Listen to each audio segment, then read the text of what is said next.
नमस्कार माझ्या लाडक्या प्रेक्षकांनो, आज आपण पाहणार आहोत निरोगी राहण्यासाठी 10 महत्त्वाचे असे टिप्स।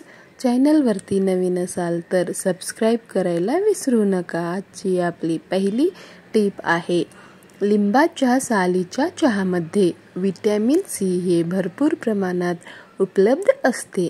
लिंबूच्या साली गरम पाण्यामध्ये घालून त्याचा चहा बनवून हा हेल्दी चहा आपण दररोज प्यावे।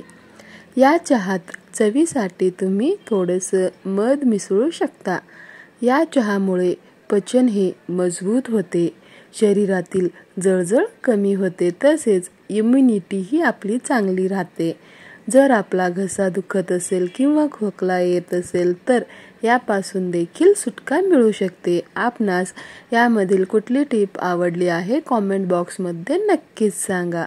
आपली पुढची टिप आहे, ॲसिडिटीवर उपाय करण्यासाठी ताक हे सर्वोत्तम पेय मानले जाते। हिंगाचे ताक तयार करण्यासाठी एका ग्लासामध्ये ताक घ्यावे व त्या ताकात चिमूटभर हिंग, भाजलेले जिरे पावडर, काळे मीठ आणि थोडीशी कोथिंबीर मिक्स करावी। ताकातील प्रोबायोटिक्स हे पचनसंस्था सुधारण्यात मदत करत असते। हिंगामुळे पोटातील जे काही गॅस तयार झाली आहे किंवा सूज आहे ती कमी होण्यास मदत होते। तुम्ही कुठून पाहत आहात कमेंट बॉक्समध्ये नक्कीच सांगा। तर आपली पुढची टिप आहे, आपल्या आहारात शेवग्याच्या पावडरचा समावेश हे केल्याने अनेक आरोग्यविषयक फायदे होतात। यामध्ये जीवनसत्वे, खनिजे, फायबर आणि अँटीऑक्सिडंट्स हे मुबलक प्रमाणात उपलब्ध असतात, ज्यामुळे पचनसंस्था सुधारण्यास आणि रोगप्रतिकारशक्ती वाढण्यास मदत होते। तुम्ही हे शेवग्याचे पावडर पराठेमध्ये, चपातीमध्ये, रोटीमध्ये मिक्स करून खाऊ शकता। याचा फायदा आपल्याला खूप होतो। इथपर्यंत व्हिडिओ पाहिला असाल तर लाईक, कमेंट, शेअर करायला विसरू नका। तसेच चॅनलवरती नवीन असाल तर सबस्क्राइब करा। ओवा हा घरगुती उपायामध्ये अतिशय उपयुक्त घटक मानला जातो। ओवा पाण्यात उकळून तो गाळून घेतल्यास त्यातील अँटीऑक्सिडंट्स हे पचन सुधारण्यासाठी आणि ॲसिडिटी कमी करण्यासाठी मदत करीत असते। गरम ओव्याचे पाणी पिल्याने पोटदुखी जर आपली दुखत असेल तर ती सुद्धा कमी होते। आपणाकडेही अशा काही टिप्स असतील तर तुम्ही कमेंट बॉक्समध्ये नक्की सांगू शकता।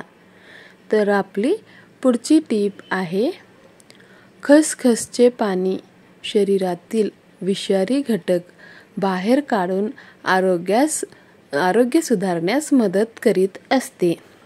खसखसचे पाणी तयार करण्यासाठी खसखसच्या मुळांना रात्रभर पाण्यात भिजवून ठेवावे। खसखसचे मुळे हे थंड असतात आणि सकाळी त्या पाण्याचा वापर करावे। हे पाणी पोटातील उष्णता कमी करून आपणास ॲसिडिटीपासून आराम देत असते।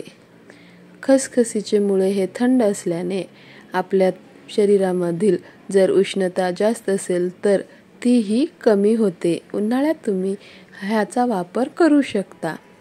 आपली पुढची टिप आहे, गुळवेल पचनसंस्था सुधारण्यास आणि ॲसिडिटी नियंत्रित ठेवण्यास उपयुक्त ठरते। गुळवेलचा रस प्यायल्याने शरीरातील जी काही उष्णता आहे ती कमी होण्यास मदत होते आणि पचनक्रियाही सुलभ होते। यासाठी गुळवेलची पाने पाण्यात थोडा वेळ उकळून तो रस दिवसातून किमान 2 वेळा तरी प्यावे। यामुळे आपले शरीराला फायदा भेटत असतो। आपली पुढची टिप आहे, पचन सुधारण्यासाठी आणि ॲसिडिटी कमी करण्यासाठी आले आणि लिंबाचा रस हे खूप फायदेशीर ठरत असते. आले सुकवून त्याची पावडर करून म्हणजेच सुंठ पावडर, त्यात लिंबाचा रस मिसळावे आणि त्याचा छान प्रकारे काढा तयार करावे. यामुळे ॲसिडिटी हे कमी होऊन आपले पचन सुधारते. अशा प्रकारचा काढा तुम्ही जर ॲसिडिटी खूप होत असेल तर नियमित पिऊ शकता. आपली पुढची टीप आहे, अर्जुनाच्या झाडीची साल 1 कप चहा त्याचं करून पिल्याने आपले जे रक्तदाब आहे आणि कोलेस्ट्रॉल आहे ते नियंत्रणात राहते आणि यामुळे आपली त्वचाही सुंदर आणि नेहमी तरुण दिसू शकते. अर्जुनाच्या झाडाच्या सालामध्ये अनेक प्रकारचे आरोग्यवर्धक गुणधर्म हे आढळत असतात. याने वाढलेली बीपीची पातळी कमी होण्यास मदत होते. तसेच याचा वापर केल्याने जर अल्सरचा त्रास असेल तर अल्सरला प्रतिबंध करण्यास देखील अर्जुनची साल हे मदत करीत असते. तुम्हाला कुठली टीप आवडली आहे कमेंट बॉक्समध्ये नक्कीच सांगा. आपली पुढची टीप आहे, किडनीच्या विकारामध्ये सूज हा एक महत्त्वाचा घटक आहे. शेवग्याच्या पावडरमध्ये आयसोथिओसायनेट्ससारखे अँटी इन्फ्लेमेटरी घटक हे उपलब्ध असतात, जे किडनीतील सूज कमी करण्यास मदत करीत असते. यामुळे किडनीच्या पेशीचे संरक्षण हे होते आणि तिच्या कार्यक्षमतेत सुधारणा होते. त्यामुळे तुम्ही शेवग्याचे पावडर हे आपल्या आहारामध्ये नक्कीच वापरा. यामुळे भरपूर फायदे मिळत असतात. आपली पुढची टीप आहे, शेवग्याची पावडर नैसर्गिक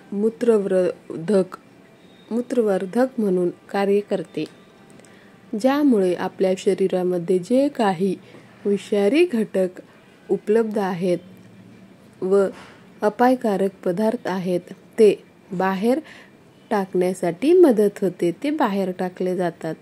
यामुळे किडनीवरील जे काही ताण आहे ते कमी होतं आणि आपली किडनी स्वच्छ राहते.